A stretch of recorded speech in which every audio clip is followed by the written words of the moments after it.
Hey guys, it's Prickly Hedgehog here. Welcome back to the channel. Thanks for tuning in again for another weekly update on the news and events in DCS World. All sorts of interesting goodies this week, no exception. Not all of the things that will be discussed are apparently going to be implemented in the next patch, but there is stuff to look forward to regardless. So let's get down to it. We'll start, of course, with the Supercarrier, which still remains on sale and well worth getting if you don't own it, and definitely worth considering if you want to combine it with the F-18C. Now, if you already own the F-18C, remember that there is a 30% discount on the pre-order of the Supercarrier, and then if you happen to have the Hornet, you'll get an additional 20%. So it's a 50% saving on that particular module. It'll probably pop out to about 35 bucks or something like that, which is not cheap, I'm not going to lie. But it's cheaper than, say, $80, so or $70, whatever the original price thereof is of that particular module. Excuse me, lost my train of thought there. But anyway, I think it's going to be a great addition to the game. I've said this before, of course, and so I won't dwell too long. But we're talking a fully working module here. We're talking animated deck crew, we're talking all the ramps and all the hoists and bits and pieces that will actually function in the game. They're planning on putting some sort of ready room in there for the pilots as well, so we're starting to get some interesting bits and pieces that DCS are throwing at us, and I think this is going to be a particularly good one, and one that's going to be very nice to embellish your aircraft carrier based aircraft. We're talking primarily the Hornet, but also the Harrier as well, but definitely the F-14B if you're nostalgic and looking for something a little bit old world. Yeah, I think it's going to be really, really exciting to see this thing out and about in the game engine and operating. It's going to be cool. And if you don't purchase it, it will be able to be seen, you just won't be able to use it less, and if that is enough of an incentive to make you turn around and buy it, well, then they've probably done a good job. So we'll be I'm looking forward to it. We'll be looking forward to seeing it in the game. Alright, development report number 12 here. So they're talking about the P-47D 30, which is one of the World War II birds, the Jug as it's affectionately known. That's going to coincide with the release of the English Channel map, if I remember rightly, and they are polishing it up apparently. There's some nice photographs here of the aircraft in the air and also in situ on the ground. Yeah, it's an interesting looking aircraft. It doesn't totally appeal to me, but I can see why it would. It has a phenomenal reputation. There's nothing wrong with the aircraft, and a very powerful looking machine, and has a good track record. So for pilots who are invested in that particular part of the genre, this will be another welcome addition. Now, the channel map itself, as they have lovingly alerted us to, they are close to finishing that off. They're looking at AI taxi and landing behavior, tuning some of the colors, adding some more landmarks, and they are also going to include some bases, I believe, where US Air Force units were stationed during the Second World War. One thing that was interesting to me is the research they said they were doing with regards to the placement of the chain home radar stations. Now, if you're not familiar with this, and this was a piece of technical kit that was much vaunted by the British and definitely much valued, because this early, relatively primitive radar by today's standards was the basis for the use of radar in warfare and also civilian use from then on, and it gave the British a tremendous advantage, certainly in terms of reacting to the Luftwaffe's assault on the English coastline. Obviously they initially sort of bombed ports and ships, and predominantly also runway strips and airfields and things like that, to kind of knock out the British Air Force, which was only partially successful, thankfully. Then Hitler got frustrated and turned his attention towards larger cities like London, and we had the Blitz. So, but the radar station and that chain of radars was able to give the British a little bit of a heads up as to when the Luftwaffe was sending the planes over, but also where they were coming from, which direction that they were heading, basically, and their approximate height, so they could actually target their response to those specific threats. So that's what that's all about. Great period of history, tremendous bravery, a brutal period in our history, and unfortunately a dark time, and certainly the bombing of London was, unfortunately for the German population, repaid in kind when Churchill and the Allies kind of gave the order to firebomb some of the major cities, like Dresden, for example, during the latter part of the war, deliberately, of course, to break the spirit and back of the German population. So, a kind of a sad time. I don't wish to dwell on that too much, but it is part of our history. Nevertheless, in the game here, these modules and these models that have been put together look quite fantastic, and it's kind of nice to see a period in history that we can no longer experience for real, kind of being recreated in a VR environment, in a simulated environment, which is cool. So, big things here too. The Hornet update, we'll go through these very quickly.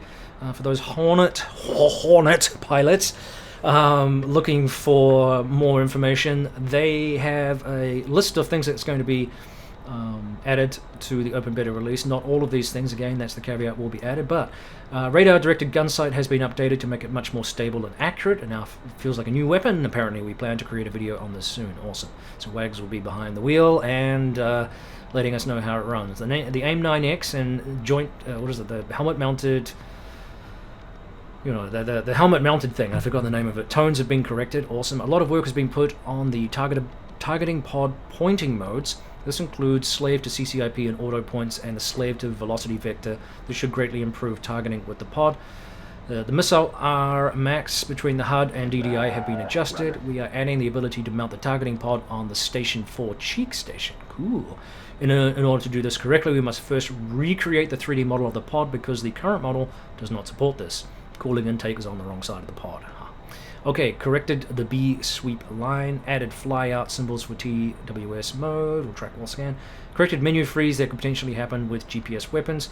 There will be more items and they will all be included in the change log, so I will bring you that as well here. Now, once this release is complete, we'll talk about the next series of additions and changes. So, that's cool. Viper update, of course, here we are. This is another big thing for the Viper pilots and those of us excited about the Viper. Or the F-16 Fighting Eagle, depending on your bent. Although the following are being worked on, we cannot promise that all will be ready for the next open beta, which is going to be, remember, mid-February, early to mid-February, I believe. Now, the radar-directed gun sight is working great, internally based on EEGS level 5 sighting. It is very stable and practically a sniper weapon. We are also working on updating the dogfight HUD. Cool. The afterburner effect has been greatly improved. It's quite the blowtorch, apparently. Fuel flows have been tuned to be more accurate based on available data. Turn performance further adjusted regarding over Mach 1 below 8,000 feet.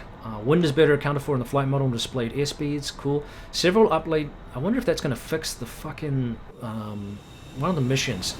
If you're sitting on the ramp waiting to take off, and it's the night mission, and the flipping F-15s take off, and then the wake wash blows the aircraft up, basically upside down, and destroys it while you're busy trying to get the thing ready for takeoff. It's ridiculous. Pre-flight checks and all that jazz.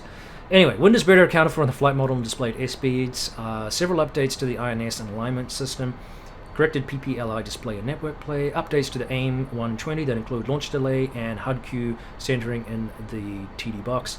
Added ILS declutter function. Adjusted the command steering queue localizer to be less sensitive. Corrected air-to-air TACAN error and added further functions to the link 16 system. Added cursor switch to press to switch between AIM-9 bore and slave modes. Nice. There are many more, and these will be listed in the changelog over the next open beta. Good. Once we have the new dogfight HUD working, we'll create a video that explains it and displays the current accuracy and ease of the EEGS level 5. After the next update is completed, we'll discuss the next new set of features planned for the Viper. No surprise there. 2.5.6 progress. This is the big, patch that's coming. And as they say here, there's been a lot of buzz about the move to the DCS World version 2.5.6, and while many new features and fixes are in the pipeline, not everything will be available when the update first launches. We will give you more of an idea what is to expect as we draw closer.